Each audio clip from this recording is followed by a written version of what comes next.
हम पूनम कन सब गोटे गोर लगे छी। होली के सब गोटे के बहुत बहुत शुभकामना। और एक हम होली गीत सुनावे छी। शिवजी के होली छे के रचना हम अपने केने छी। अगर अहाँ सबके नीक लागत तो लाइक कमेंट जरूर करब। शिव संग में गौरी खेलत होली। शिव संग में गौरी खेलती होली। शिव संग में गौरी खेलती होली। शिव संग में शिव जी के पहिरन बाघक छाला। शिव जी के पहिरन बाघक छाला। गौरी को न पहिरत पटोर भारी हो।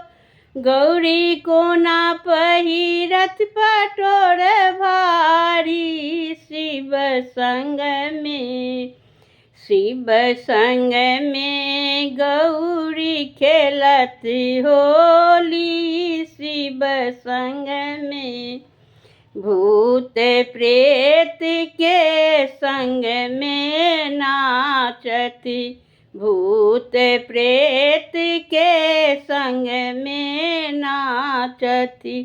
बगल टंगोने भांग झोरी हो। बगल टंगोने भांग झोरी। शिव संग में गौरी खेलती होली। शिव संग में बन बन गौरी खोजती फिरती। बन बन गौरी खोजती फिरती। हो कहाँ गेला मोरा शिव जोगी हो। कहाँ गेला मोरा शिव जोगी। शिव संग में गौरी खेलती होली। शिव संग में ई सब देखी व्याकुल भेली। ई सब देखी व्याकुल भेली। कोना एतेक दुख सहब भारी हो। कोना एतेक दुख सहब भारी। शिव संग में गौरी खेलती होली। शिव